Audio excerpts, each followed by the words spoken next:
Welcome, everyone, and thank you so much for joining us.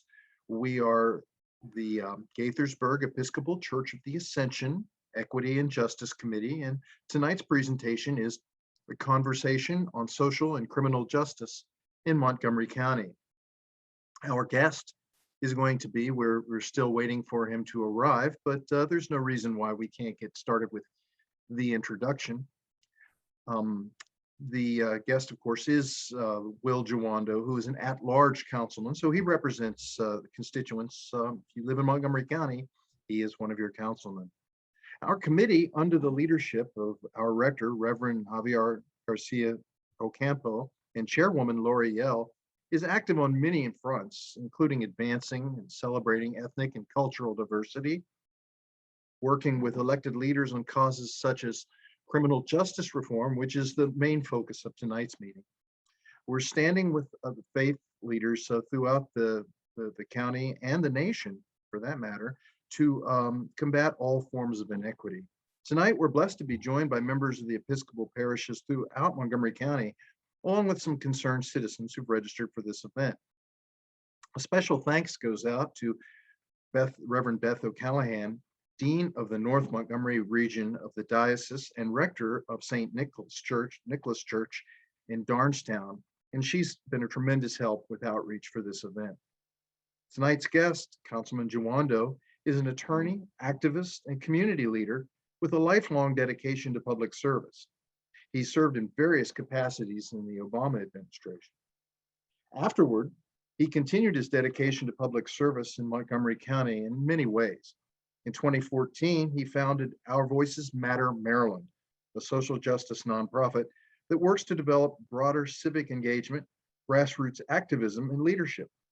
In 2017, he spearheaded Summer Rise, a summer job shadowing program that placed over 400 high school students in enriching career experiences. He is also a co-founder of the African Immigrant Caucus. Born in Silver Spring to a Nigerian father and white Kansan mother, Will's multi-ethnic identity gives him an appreciation for the varied experiences American life can bring. He was elected to the council in 2018, and since then has written many policing-related bills. Most recently, he co-wrote and led the effort to pass Bill 4520, legislation that aims to ensure greater transparency in the Montgomery County Police Department.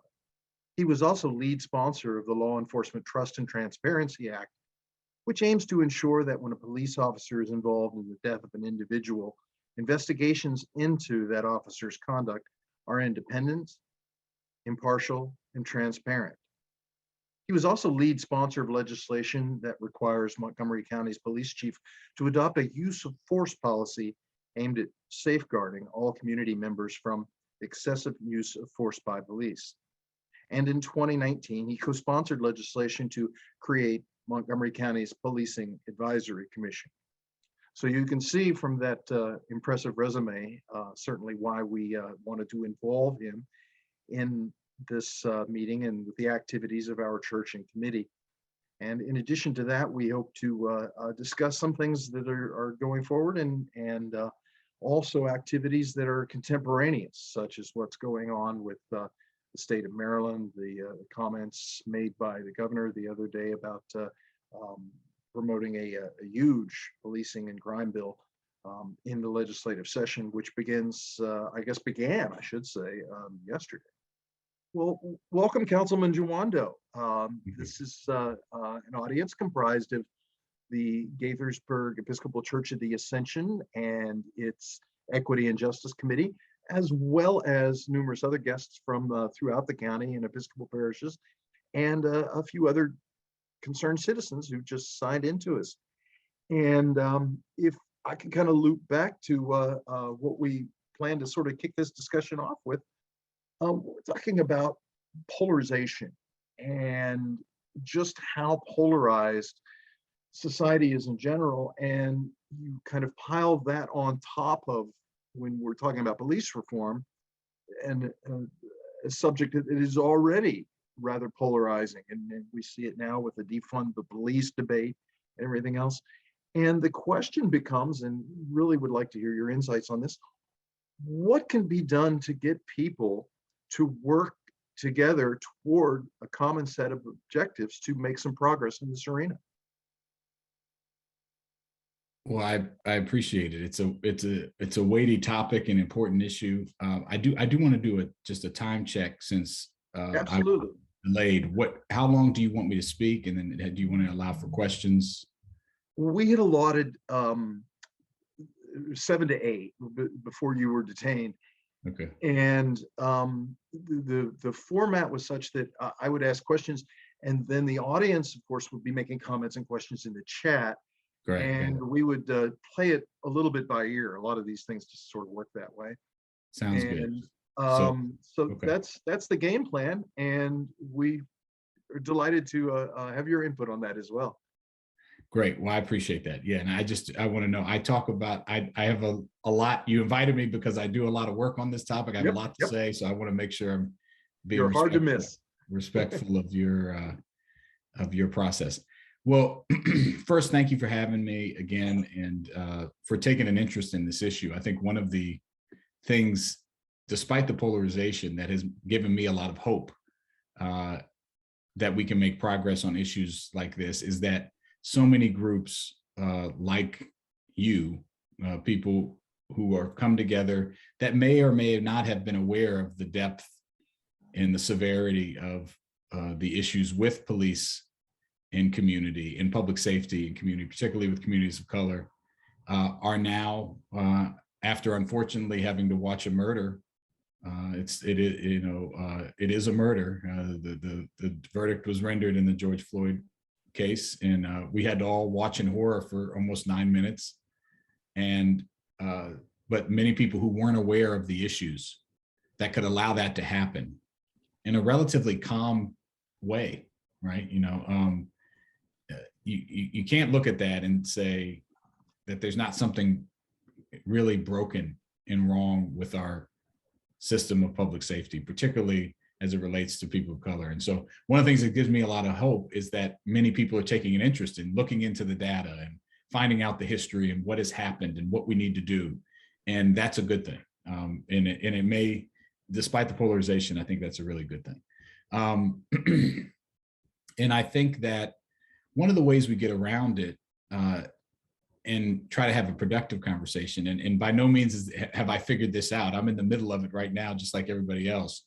But I think one of the ways we've been able to move forward, at least on the policy front, and pass several pieces of legislation that I've authored and worked with my colleagues, all which have been 9-0 votes, by the way. Prior to me coming to the council, there had never been a criminal justice or police reform bill introduced and passed on the county council ever. And since then, we've passed, 4 or 5 bills, and policy often, it takes a long time to implement and to become ingrained and to become culture. And we're certainly not there, but you have to start with getting the policy right. And so I think that we have made progress here locally. And you can't solve this issue without local action. There's 18,000 police agencies and departments across the country. You have to have local implementation. Even if you do have a federal bill, which we still don't have, the George Floyd Justice and Policing Act, you're still going to need implementation at the local level. And so I think to answer your question succinctly, knowing the history of policing. I always had a connection to my grandfather. Knowing the history of policing is very important. The origins of policing, that in the South, they were formed as slave patrols to round up escaped enslaved individuals. That's the earliest form of policing in the South. In the North, to intimidate and bust unionized labor. And you have to know that history because it has a direct tie to how police have been used by the state in certain communities for years, for a long time. And you have to know that the police were used for much of our history to enforce discriminatory and segregation policy, right? And in a brutal way, right? I think George Floyd being murdered in a lot of ways was our generation's Bloody Sunday, when police attacked John Lewis and others crossing the Edmund Pettus Bridge, trying to exercise their rights. And that's the history, hundreds of years of history. That it's intergenerational trauma.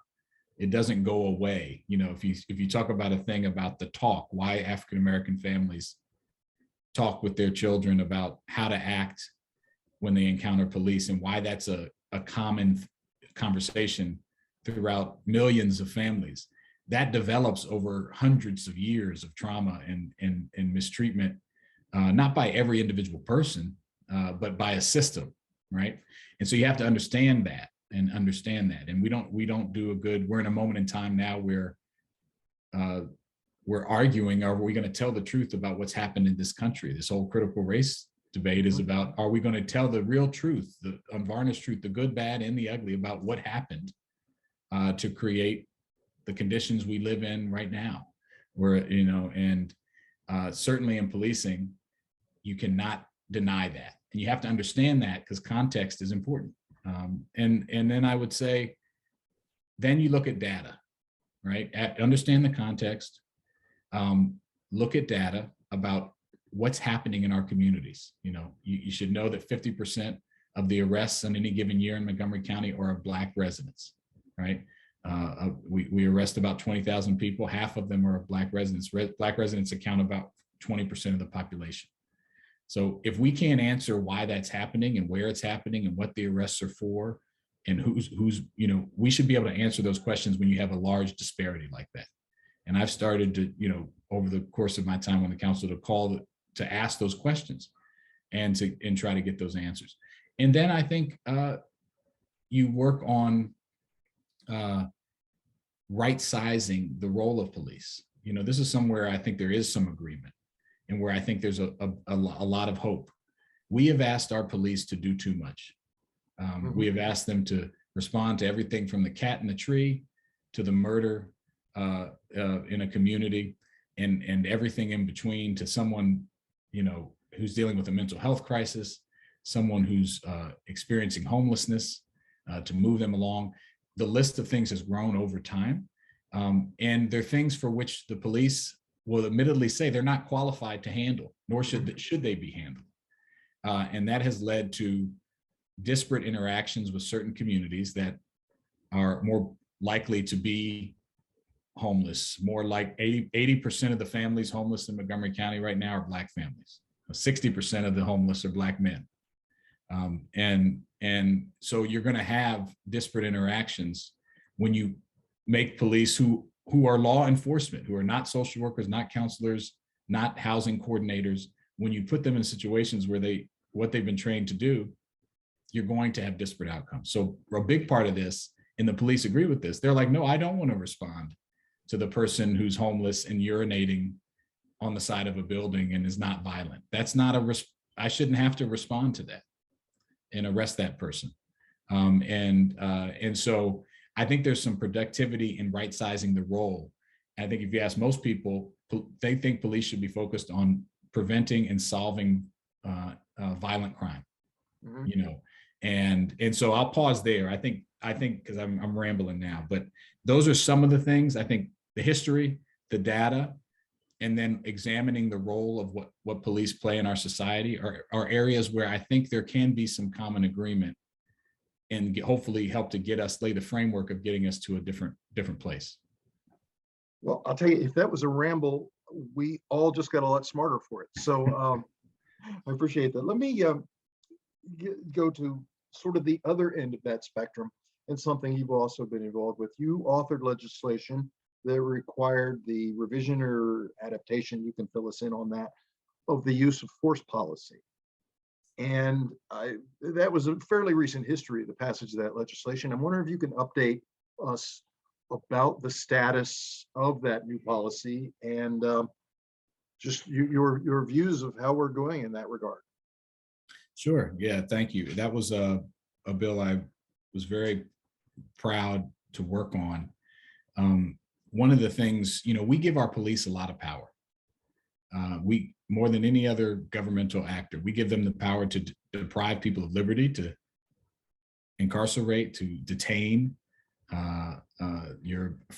your free movement, and we give them the power in certain circumstances to take life in the defense of life. And no one else has that power outside of the military. And it's a difference in the context of the military in that it's taking the lives of our own residents here at home, right? And it's a really important power that's a delegated power. And I often remind any power that I or any elected official or government official has is delegated from you by the people to the state in defense of our common goals and humanity. And in any delegated power, the people should decide how it's used. And particularly in the face of disparities and inequity. And in the case of George Floyd, and or if you come closer to home, I remind people that we have had unarmed Black men killed by police here in Montgomery County. You know, Robert White was one a few years ago, walking in Silver Spring, a walk he had done 100 times before. The officer said he had a ripped jacket and he looked suspicious and pursued him for about 10 minutes. And that pursuit ended up in him being shot 7 times. And he was not there for a call related to him or anything. And the officer was cleared and is still working on the police force today. And one of the frustrations that I and many people have in case after case is because of our use of force standard and because of the way we train and because of the system that we're in of policing, the standard has traditionally been, it's changed now in Montgomery County, has traditionally been, was the use of force reasonable, right? Was it reasonable based on the totality of the circumstances? And that basically comes down to, would another officer in a similar situation have done it? And that's the reason, you know, over 95% of police involved killings do not result in any sort of charges, let alone a conviction, is because that's a very tough standard, right? It doesn't have to have been objectively reasonable. It doesn't have to have been the person was armed and they actually were a threat. The perceived threat just has to be reasonable.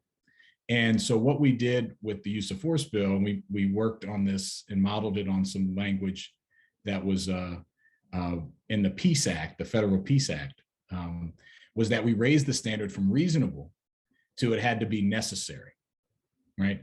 And we define necessary as a last resort after you've used other de-escalation techniques or less lethal forms of force if you do indeed need to use force. And that is based on the totality of the circumstances.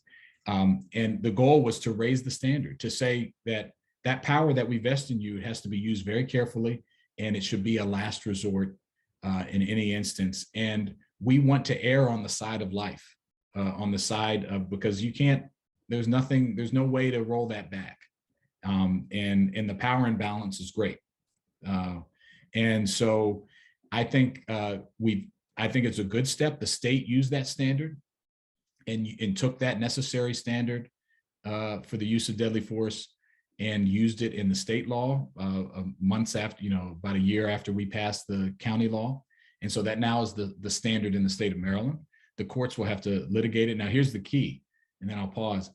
The implementation of it has to be right. And we are still not there on the implementation. If you have a standard, just like anything, you have a standard, then you have to train upon that standard and you have to develop a new policy. And we're still in back and forth with the department to make sure the policy is right on paper, but then even more important than that it's right in the training academy so that people are taught different strategies.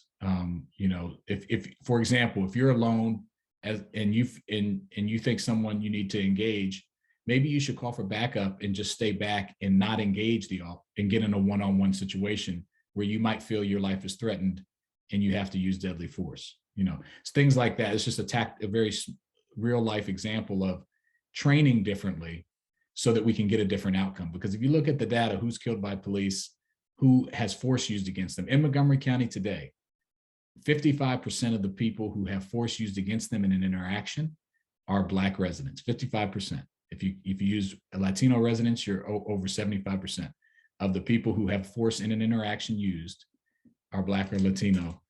And that's a huge disparity. And it's obviously same for people who are killed. It's a very even larger disparity. So I'm still working on the implementation, which is really hard. And you need, but that's kind of where that bill is. I'm proud of it, but we still need to make sure it's implemented with fidelity. Let me follow on with that with a question that relates to, I suppose, training, certainly to funding. Governor Hogan on Monday announced that he'll be pressing a pretty big appropriation for in this current legislative session for the term that I know our committee has had some consternation with this. The refund the police is what he's using. Yeah. But from just the citizens committee's standpoint, I think I can speak for us saying that we would prefer to just stay out of that water, the refund, defund, and all that business, and get about the people's business. But in any event, that bill, I mean, I've just seen the rough contours of it, and it looks like there would be a lot of money for municipalities beyond the state to. So would that be a possible common ground, as we said, that we could work together and dedicate some of those monies to the funding you suggest is needed for the implementation of things like the use of force policy? Well, that yeah, I'll try to stay away from. I'm really disappointed in the framing of the refund the police. No police department has been, well, certainly not in Maryland, but even though across the country has been defunded. There have been some that have reallocated some dollars to other sorts of activities, but police funding is, it continues to go up. And so, it wasn't a great phrase for the people who coined defund the police, and equally refund the police is not a good phrase either. And because it's polarizing and it's not actually based in reality on the defund side. But what I'll say is, I actually am in favor of, for example, increased police pay in Montgomery County. We pay police officers starting around $50,000. It's one of the lower in the region. You can't afford to live here on that. But I'm also for increased accountability. And I'm also for, just like we should pay our teachers well and expect a lot out of them. I think the same goes for any public official, especially law enforcement, of whom we expect a lot out of. But I also, that middle piece that I talked about earlier, we need to right size the role of police.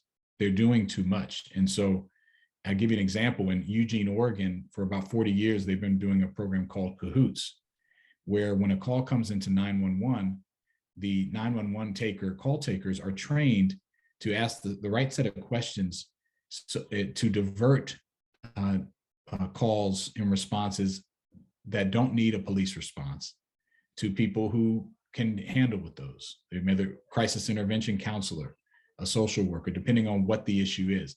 And in some years, they divert upwards of 30% of the calls that come in to a non-police response. And so let's just take that as a math equation.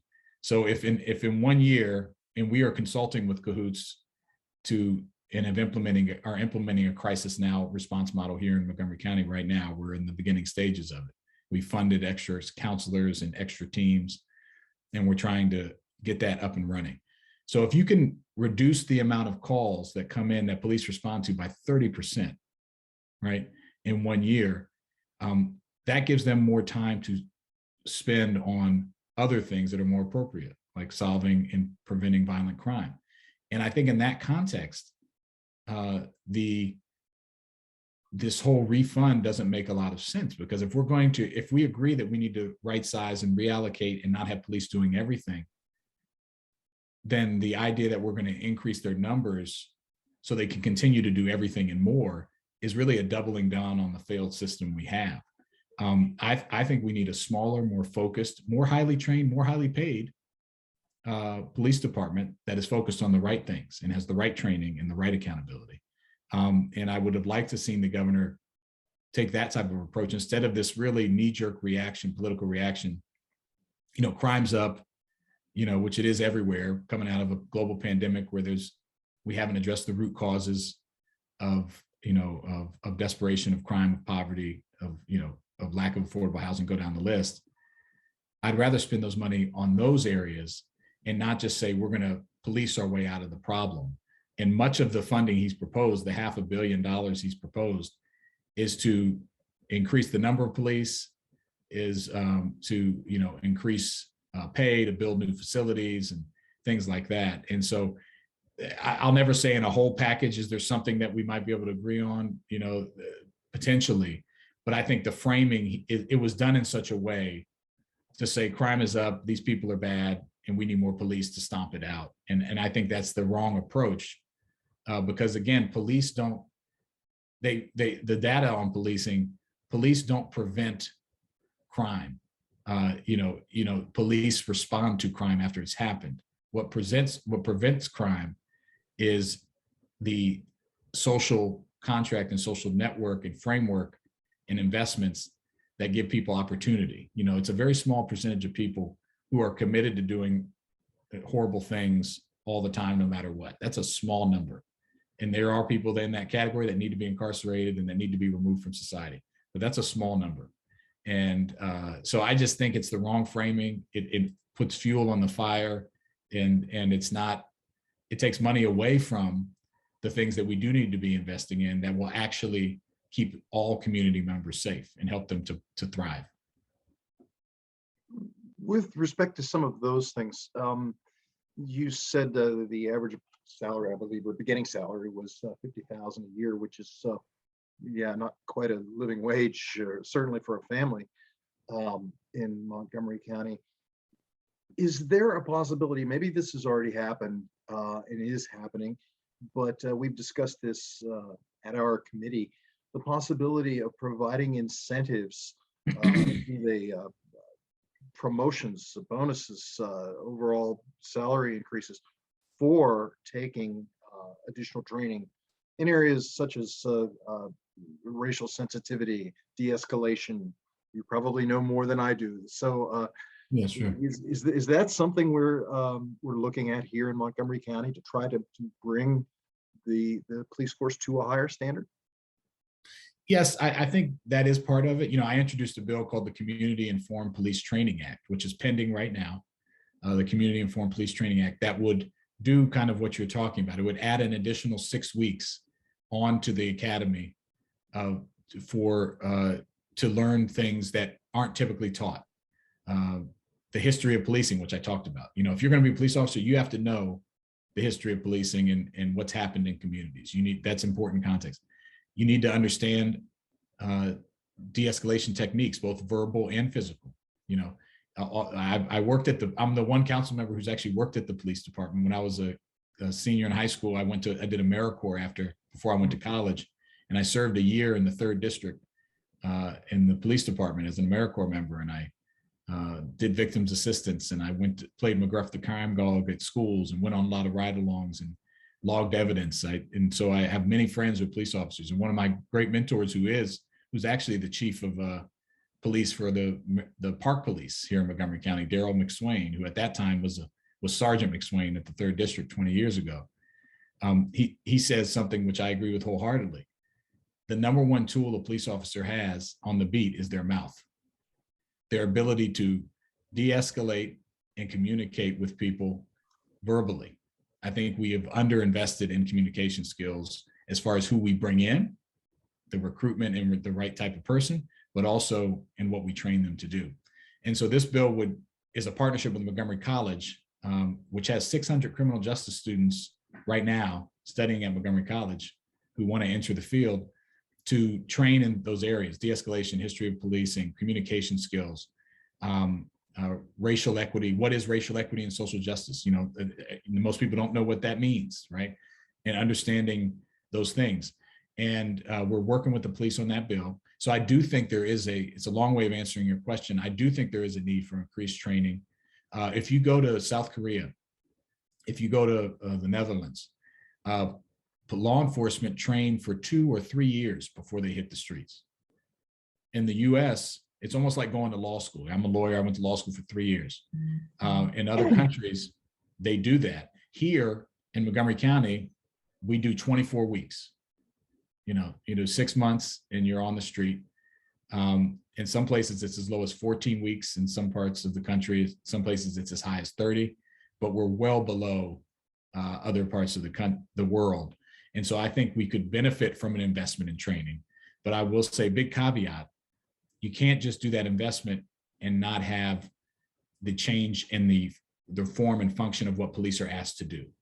You have to do both and change what they're focusing on and have real accountability. And I think oftentimes you get in this thing where, no, we just want to do what we've been doing, do a little more training and have the same levels of accountability. It doesn't work unless you address all components of the system. So, but yes, I do think training, enhanced training, and that will cost money and will cost expertise. If you lengthen the amount of academy time, it's going to cost more money. I think that is something we should do along with the other things. This is probably a good place to drop this inquiry. Chief Jones has given some media interviews in which he's lamented a poor state of morale, having difficulty in recruiting and finding qualified applicants.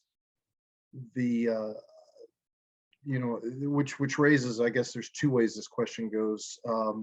One is, what is your view? Do you concur with that? And two, is there a fear that in order to get qualified applicants, the level of qualification necessary might be lowered in order to reach the numbers that they need to get to? So that's sort of a two-parter.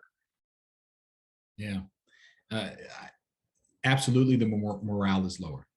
And I talk to officers. I've gone in and spoken with large and small groups of officers over the last several years. And like I said, I know many just personally. Of course, the morale is low. And it's tough. It's a very difficult job.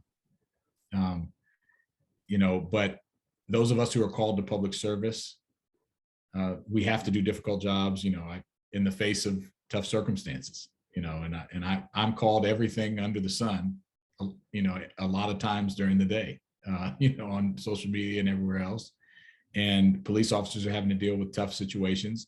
And it's because it's a response to a system that has produced inequity and caused harm.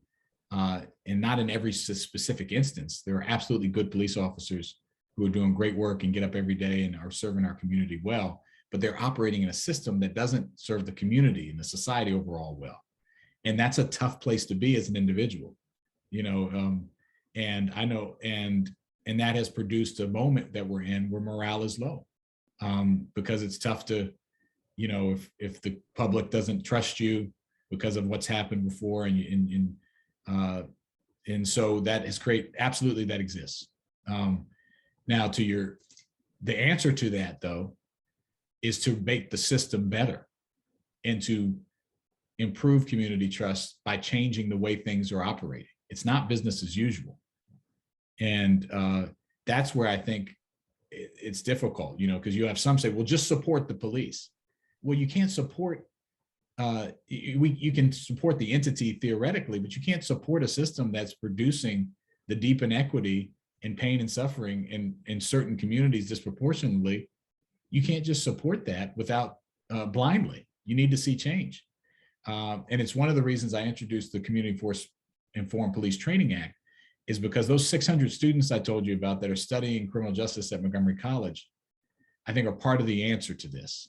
Montgomery College is a great institution. I think it's the best community college in the country. It's certainly in the top 2 or 3. And I worked in the Obama administration on higher ed, and I can tell you I've seen a lot of them. But they're very diverse. In this program, of these 600 students, half of them were born and raised in Montgomery County, and 70% of them are people of color.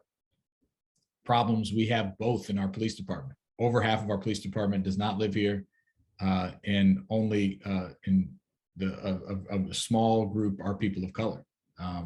And I think we can grow a new generation. That doesn't mean we get rid of everyone we have, but we have the opportunity to recruit from a group that is inspired by the moment we're in to make the system better and to change it, and has the context of the community we live in, of the community that's majority people of color here in Montgomery County now. 20% Asian, 20% Black, 20% Latino, 12% Asian, 48% white. That's our county, and that all happened in 40 years and in all of our lifetimes. When I was born, that was not the case, right?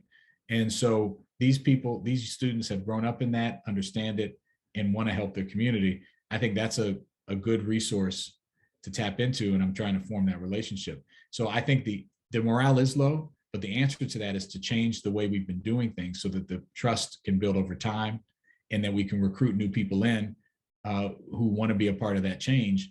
And I think over time that will help change this. It's not an overnight thing. It doesn't mean tomorrow's going to be easy, but nothing worth doing is easy.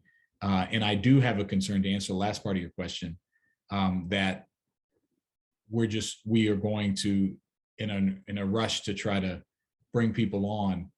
I won't let this happen from my position.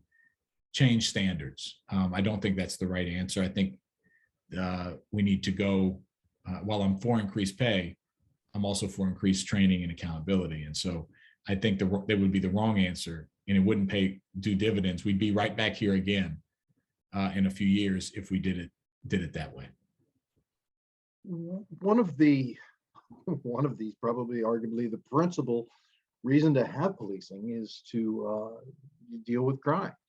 And it looks statistically, I don't know how this squares with Montgomery County, but at least across the country, particularly in larger cities, that violent crime rates are increasing.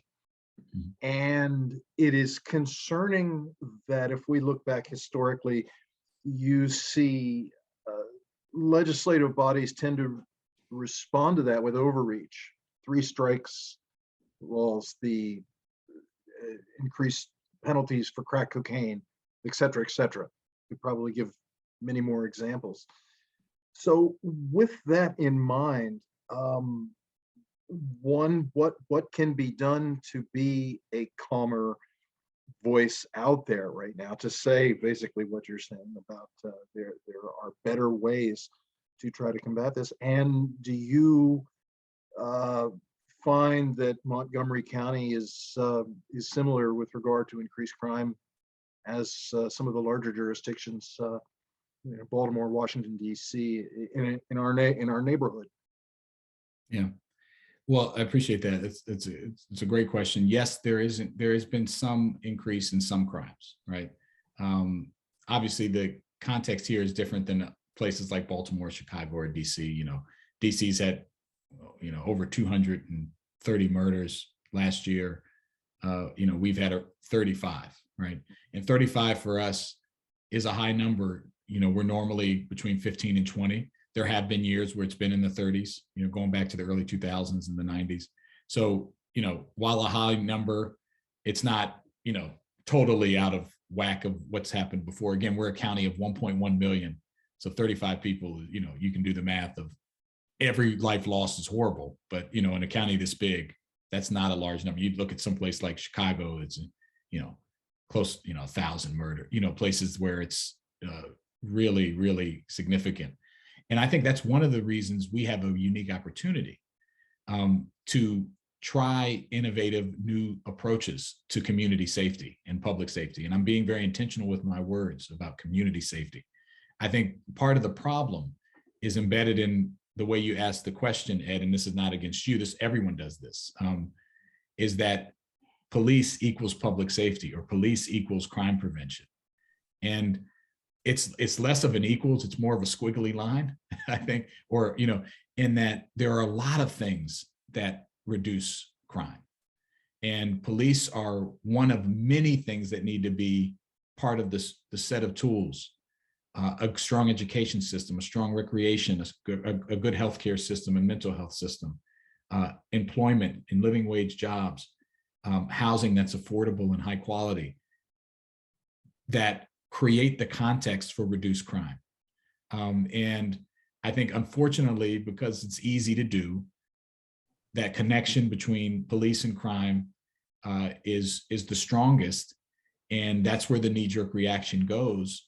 And you get this kind of draconian sentencing and tough on crime and refund the police. And I think that is right in line with the same set of policies that we saw in the crime bill in the 90s. And it comes from a place of genuine wanting to help people, because no one wants to see our community, anyone harmed. But the question is, how are you actually going to achieve harm reduction in true community safety? And that's the hard part, to reframe that and to have a new view of it. And I had a former police chief in Montgomery County, I won't say who told me in one of the budget hearings, in one of my first budgets, look, if it's just me and you talking, I'm paraphrasing what the person said, I would always advocate for the extra recreation staffer over the extra police officer personally. I think the more recreation programs we can get and get kids in high quality programming and off the streets, that's going to make my job easier. But I can't do that publicly. It's almost like the military industrial complex. The system itself has to ask for more money and more people. And I think that's a problem, and it's part of the public debate. And I think it's one of the narratives we need to change. But as I said at the beginning, if there's studies written on this, and I'll have my staff send some to your group about what do more police equal less crime? And historically, the answer is no. And also historically, crime is on the downturn, even with this slight uptick over the last 18 months in certain crimes like carjacking and homicides in some cities. And I think a lot of us, common sense would dictate, well, why is that happening? Millions of jobs lost, devastating health impacts. I mean, go down the list of why things are happening. A mental health crisis with our youth, as diagnosed by the Surgeon General, right? So why would we not address those things if we know those are the things that are happening that are increasing crime? Not saying police don't have a role, but if you look at what police do, they traditionally respond to crime after it's happened. They do not, we're not going to have a police state. And even when you do, if you had a police officer on every corner, which is totally unrealistic, right? Even then, they're responding to crime. There is some deterrent effect, but it is so small. And the amount of police you would have to have in a county our size to have any deterrent effect on crime, and this has been studied and reviewed in journals, is minuscule. There are so many other things we should be investing in to actually reduce crime. And there's an opportunity cost too with police doing too much, is that they only really solve most of the time 30% of violent crimes. So when crime does happen, the crime we would want them to be investigating and solving and bringing those people to justice, the closure rate on those cases is very low, much lower than people would think. And I think all that points to that we should reduce the things they're focused on, invest in these other areas that we know are going to reduce crime and improve opportunity, and then get police to focus on the real violent criminals who do not need to be on our streets. And so probably more than you wanted, but I feel like it was the right time to give that answer. No, that's quite all right. I think I'm just getting notified internally here that I've got a couple of people with their hands up. I apologize, I'm not seeing that the way my screen is formatted, but we can sort of resolve that by simply turning to them. So I would go to, let's let in my vestry colleague, Arturo, a real thoughtful guy. And let's let him ask a question here. Arturo? Councilman, we appreciated your comments, and they were enlightening. I guess from my perspective, our interest is also in removing bias and getting more equity in policing in the county. And you mentioned that there was one case where somebody, a Black young man was killed unarmed. And that could happen again and again if we have bad policemen. So I really like you're talking about having new police officers coming from Montgomery College, because I think it starts at the hiring of good policemen who have a perspective which is represents our community, and ensuring that there is diversity in the police force. So I really liked your points on that. I do think the training is important at the beginning, but also would say that every once in a while, maybe policemen need to go back to get retrained, maybe every 3 years, every 5 years, not only to keep up with changes in policing across the country, but also to remind them of why they went into this profession and weed out those that are burned out. Yep. So that's the only, my last point had to do with police responding to issues of mental health. Now you are right now changing the scope of the police duties, and I think that's one of the areas where you want to. I hope there's some emphasis in not having policemen always respond with a gun to somebody who's having an emotional crisis. So I'm not sure what the answer is there, but maybe to have policemen who are social workers or somebody who is trained in mental health and not necessarily turn to the gun. Absolutely. Well, I'll just briefly thank you for your comment, Arturo, in question. I agree with you. And I mentioned the Cahoots program in CAHOOTS. It's worth review, CAHOOTS, in that we are consulting with, where they do just that. They divert calls for mental health and for homelessness and other things that don't need police response. And they have a crisis intervention team handle it. So a plainclothes person who's, and obviously, and sometimes there's a co-responder model. If someone's dealing with a mental health episode, but they do have a weapon, or they might send a team together along with an officer to help de-escalate it, but keep everyone safe. There are different models to do that, and we are trying to implement that. We're just at the very beginning of it because it requires a whole integrated approach and a philosophy change, and it requires buy-in from the leadership.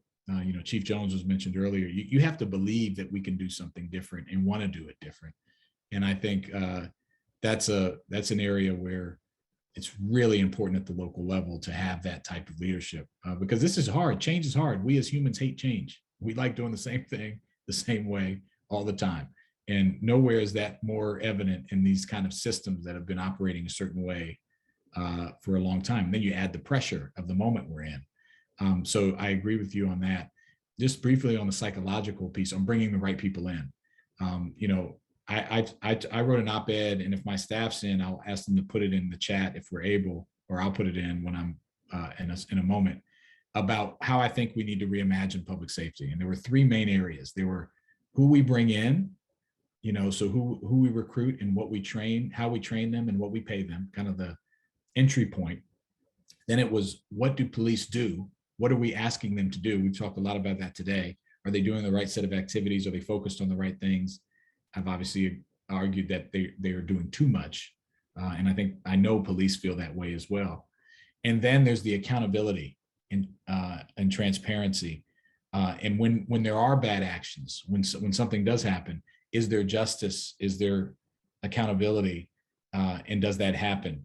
And I think in every area, we have to do all those at the same time. And it's a tough order. A lot has been focused on accountability on the back end, but those other areas are just as important, if not more. And on the who we bring in, I think that's a critical component. I mentioned trying to get new people in, like the Montgomery College students, but also we need to have the right assessment tools of who has the right set of skills and mindset the guardian, not the warrior, not the person who's, I'm going into this tough community with my flak jacket and I'm ready to, I'm ready to bust some heads. That's not the person we want as a police officer. We want the person who's, and I'm not saying everyone's like this, but there are these people. We want the person who understands the community, who is psychologically adjusted well enough to deal with conflict, to be able to take people yelling at you and be in tough situations and stressful situations. If you Google right now, police psychological exam, some of the top hits that show up are how to ace your psychological exam easy. Like there's a cottage industry of this. The pass fail rate on police psychological exams is over 95% pass. And I'm going to tell you, anything that high is not doing its job. And so I think we need stronger screening on the front end to screen out the type of people who are not, just like any other job. Some people aren't meant to be doctors or teachers. Not everyone's meant to be a law enforcement officer. It's a tough job, it requires a specific skill set. And so I just wanted to say that because we hadn't really talked about that. But I think that is a critical component when they come in, and how they're trained and what they're trained on is important as well. Thank you. Let's turn to the audience here again. I see now my colleague from the Equity and Justice Committee, Hollis Ann, is looking for a question. Hollis, unmute yourself and ask away. Yes, my brain is on fire with questions, but I'll try to keep it simple. First of all, in the area of accountability, in the past, I don't live in Montgomery County. I'm a member of this committee, but in the past, Montgomery County had citizens that rode with the police. To me, that was because we didn't have a thing called body cams in those days. Does it still happen? And if not, what other things are there in policing in general, but specifically Montgomery County, for accountability besides the discretion of a policeman to turn on or turn off their body camera? Yeah. What else is there? Great question. So the state legislature took some action in this last session that will help in this area. And we are now in the process at the council of implementing the reforms that they passed, which will create a police accountability board that will have citizens and officers on it, that when there is misconduct alleged, this board will look at the facts and be able to render a recommendation on discipline that the chief will either need to follow or exceed. He can't lower it. He could either do the recommendation or go further. And that was all laid out in this process. And we are in the process of implementing that legislation by setting up we have to pass legislation at the county level to set up this board, which will be a way to have police accountability that's done with the community, right? And that's been a big problem. A lot of times you have police policing themselves, and that has led to, very low rates of misconduct found and action taken. And so we're in the middle of that. I think that will help. The ride-alongs still do happen. They still have the police academy. You can still do a ride-along. And obviously COVID restrictions are in place now, but that still does happen. And I think that's still a good way to know what police are doing and what they're being taught. They have a police citizens academy you can go to and hear from some of the people who train our police officers. I know I've done that. I know people have done that. I think those things that foster greater understanding, even if we don't agree with exactly what's being taught, which I think there needs to be improvement there, you need to still understand and have that dialogue. But yeah, I think this police accountability board will help. We also on the council, and I was a co-lead of this bill, we created a police advisory board, which is citizens that make recommendations on changes to police policy and practice to the council and the executive. And it has 11 members, 9 members that were 11 members, 9 appointed by the council, 2 by the county executive. And it meets, and those meetings are public, and they have minutes, and they just put out a report on police interactions with traffic, for example, and how what changes they think should be made in that area as far as decreasing the role of police in minor traffic enforcement as a way to limit interactions that can turn negative. So that is another way that there's a community engagement model, but those are some of the ways I think we're trying to address that. And I see Ruth and Stephanie have had their hands up for a while. Yes, I was, it was just where I was going to go. Let's go with Stephanie first, and then we'll go to Ruth Anna. Stephanie, you need to unmute. I am one of those 600 students at Montgomery College studying criminal justice. Mind you, I am an adult learner, so I'm not looking to the academy. Right. However, there are a couple things that Professor Pruitt has taught us over the years. One of which that I don't think a lot of the general public is aware of is that the last thing officers want to do is pull their gun. And mind you, Professor Pruitt is a former county officer. And so we're getting a lot of insights from the professor, but she will, and she also tasked us in our final last semester with writing about defunding the police. And another thing that the general public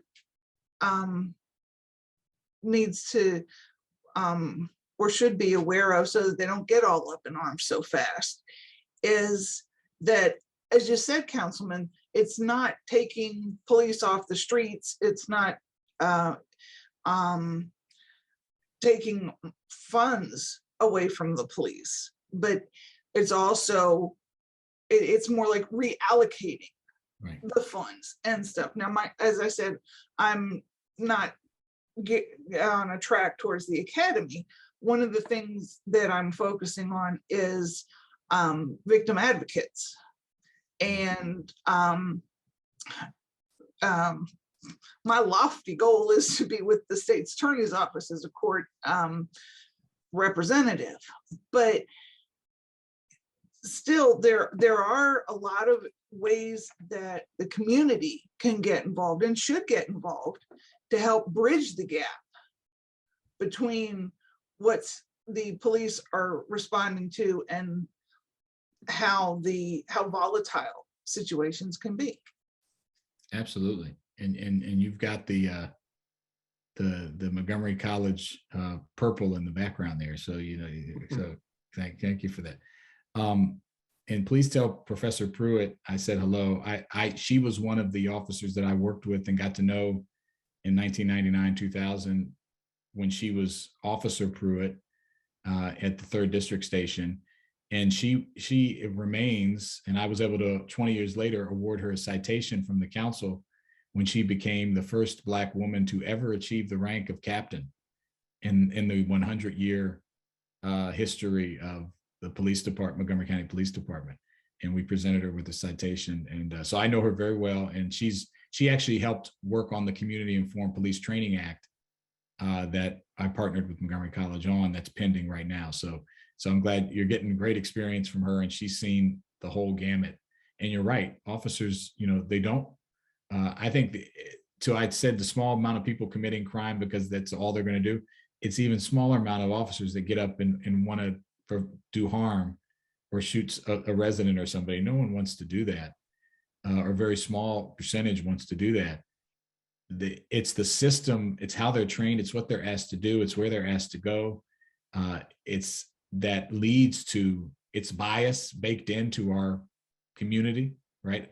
Our unrealistic, unrational thoughts about who is harmful, who is dangerous, right? That lead us to, they did a study on officers pulling a gun in a simulator, and they brought up different people in the simulator, kid with milk, African-American guy, white woman, different people.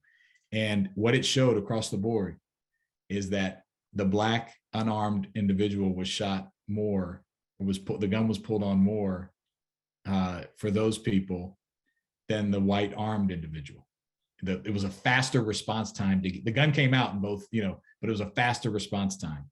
And that was for anyone. That was for a white officer, black officer, Asian officer, because all these biases, and that's why when diversity on the police force is important, but these biases are so baked in that they have infiltrated all of our thinking. So I say all that to say that you're exactly right. I don't think it's necessarily intentional in a lot of the ways, but it's the structure, it's the biases, it's the system. And that's why we have to have changes on all those levels. And I hope you make your successful transition into well, as I said earlier, we need 911 callers, we need victims advocates, we need police officers, we need a whole bunch of people. It's a whole system of care so I'm glad you're there. So thank you. Excellent. Let's getting great comments and questions from our audience. Let's turn to Ruth Anna next. Ruth Anna, could you mute? There we go. Hello, Councilman Jawando. My name is Ruth Anna. I have worked for MCPS for over 20 years and in special ed and in ESOL. And maybe you know that there are 4 high schools that have a program called Justice, Law, and Society, but there are only 4. And I'm a big MC fan. Montgomery College is near and dear to my heart for my children and for myself. Sometimes MC will partner with high schools for different programs. And there are students who can stay in the system until they're 21 based on whatever their history is.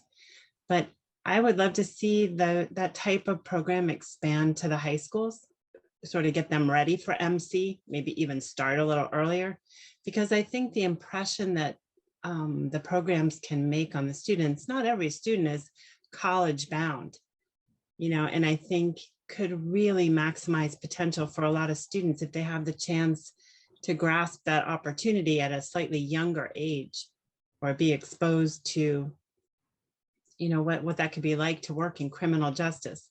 We have we do a lot of work with restorative justice for a lot of our students.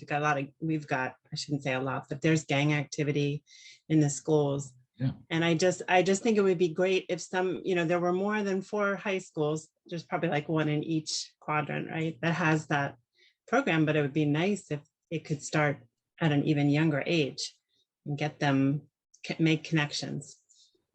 I agree with that. And I'm on the education committee, and I will mention that to the superintendent and to the board. I think that's a great recommendation. I think the earlier we can bake in and form proper context and history and positive relationships with community and students, including police, I think the better. And as some of you might know, I was very involved in the effort to reallocate and remove police officers in a law enforcement capacity from our high schools because we saw disparities in who was being arrested and what they were being arrested for, and that had negative impacts on particularly Black and brown and disabled students. But I've also this didn't get as much reporting. I said there is a role for programmatic interaction with the police department in schools. Drunk driving seminars that we all probably sat through, or even officers teaching that are there, not in an armed capacity, not there to patrol the hallways, but teaching a course on and interacting with a course on justice, law, and policy. They're playing basketball or some sort of sport in the police athletically. There are positive ways that the community can and should interact, but playing the role of enforcer and then being asked to be a social worker and a counselor while you're an enforcement officer, that is, again, not the right role, and it leads to disparate outcomes in the context of, not to say these officers are who are SROs or bad people and didn't care about kids. Many of them did and do. It's the wrong tool. It's the wrong role, and it leads to disparate outcomes. And I think it's a microcosm of the larger issue of how we use police and what we ask them to do in society. So, but yeah, as far as that course, absolutely. I think it's a great opportunity, and I'm glad you brought it up. Thank you. And thank you for teaching. I know this is a really tough time for you all right now. Yeah, we wear a lot of different hats, just like the police do, counselor, social worker, Yeah. substitute parent, whatever's needed. But yeah, if you, I'm in central office, so if you need a connection, I'm happy to help. Thank you. Okay. Maybe Well, do, we've, first of all, Councilman, we so greatly appreciate your willingness to stay over and address this wonderful group. I would just like to, as sort of a parting question here, ask you just to let you ask or answer the question you prefer to ask right now, and that is maybe you could bring us up to date with what you have planned for your 2022 agenda. What's cooking in the laboratory? I appreciate that. Well, first, thanks for having me, and it's the least I could do to. Thanks for staying with me to stay longer. I know, and again, apologies for being delayed. And I would ask, I'm an at-large council member, so for those of you who do live in Montgomery County or work in Montgomery County, please, if you have a pothole or need something else, you can reach out to me on that too, and I definitely will respond to you. Well, 2022, I think I talked a lot about making sure we implement what we've already passed. We passed several bills that I worked on, the Law Enforcement Trust and Transparency Act, which requires independent investigations when police kill a resident. The state passed a similar law, and that's now in effect, and that's happening. It also, we passed the use of force bill. I talked about the work that we are doing there to make sure that's implemented. We did the work on SROs, but there's still a ton of work to do to make sure that the counselors and the social workers and the nurses and the teachers have the supports they need in school to address student needs, right? And particularly now with what we're dealing with COVID. So I think I've also worked on a bill with Councilmember Albornoz, Council President Albornoz, on providing a tax credit for officers and public safety officials, firefighters as well, to the point of incentives, $2,500 tax credit to purchase towards if they purchase a home in the county. That's a bill that's pending right now, a way of creating an incentive to have homegrown folks who live here, who understand the community, and are buying a home here. I think that's something that I hope that we can pass. I want to pass this community informed police training bill that I've worked on with Officer, now Professor Pruitt, and Dr. Pollard and the Montgomery College staff. That's still pending. I'm trying to contain it to the public safety realm, but I think there's work to do on our, we didn't talk about it tonight, but there's also a lot of work. I recently commissioned an OLO, Office of Legislative Oversight study on prosecutorial decisions. We can have a whole nother talk on once someone is arrested, what they're charged with, are they given opportunities to divert or to do some sort of other program to get back on track, and disparities within who's charged. And there's a relationship there, right? Like if you're, depending on what you're focused on as a prosecutor, the police are going to bring you people who are doing those things. So there's a relationship there. So I'm going to be doing some work on the prosecutorial side, and waiting for this study, which should be done in the spring. And then I think the last thing I'll mention is just real community-based work around how do we change and support real community safety in the face of some actual real significant issues and uptick in crime and violence. In downtown Silver Spring, and this has been in other parts too, but in downtown Silver Spring, we've had an uptick in shootings that have, glass windows being broken and things happening, and trying to get to the root causes of what's happening there. Yes, increased law enforcement presence at certain hours, when nightlife establishments are letting out. I convened a group of all the owners of the nightlife establishments in Silver Spring just before New Year's, and it was the first time, I couldn't believe this, it was the first time, and Chief Jones came at my request, and the commander of the 3rd District, which is Silver Spring and Tacoma Park and other places, sat down at a table. We did it at the fire station in downtown Silver Spring. And I literally went around the table and asked every owner of a nightlife establishment to talk about what their plans were for New Year's Eve and what parties they were going to have and how many people were going to be there and when they were closing. Very, very tactical, ground level stuff. And it was the first time that the chief or the commander had met any of these individuals. And you certainly don't do community policing and not know who is in the community. And they committed to meeting monthly and to setting, and some really good outcomes came out of that, identifying places that need lighting and cameras so that you can identify the people who are seeking to do, the small minority to do things and address it. The group of owners came together to put together a fund to hire off-duty police officers for when they are having nightlife, to help manage flow outside when the people exit, the establishments. So some real practical things came. So I'm doing the high level policy, but we're also trying to bring people together around because it's unacceptable. No one should have a bullet come through their window, and you shouldn't have to fear that. But it's also, I think, there's smart ways that don't demonize people and just say, get rid of all the nightlife. There's ways I think you can work together with community to solve those problems. And so that's an ongoing effort as well. So I think there's a lot to do.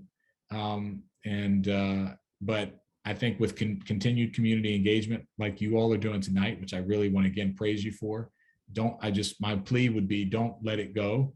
Be open-minded, keep investigating, keep learning, and keep advocating, because we're going to need continued interest to really change a system that's been operating in a certain way for literally hundreds of years. And we're at a moment now where I think a lot of people realize we need to do things differently on all sides.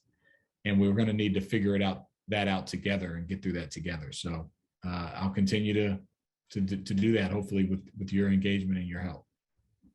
Well, thank you very much. And I can guarantee that these are committed people here that will most certainly, and very civic-minded people as well, that the faith community is strong and strongly behind what it is you're trying to do. Thank you very much, Councilman Jawando. Thank you very much, and Happy New Year to you. And I put my my email in the chat here.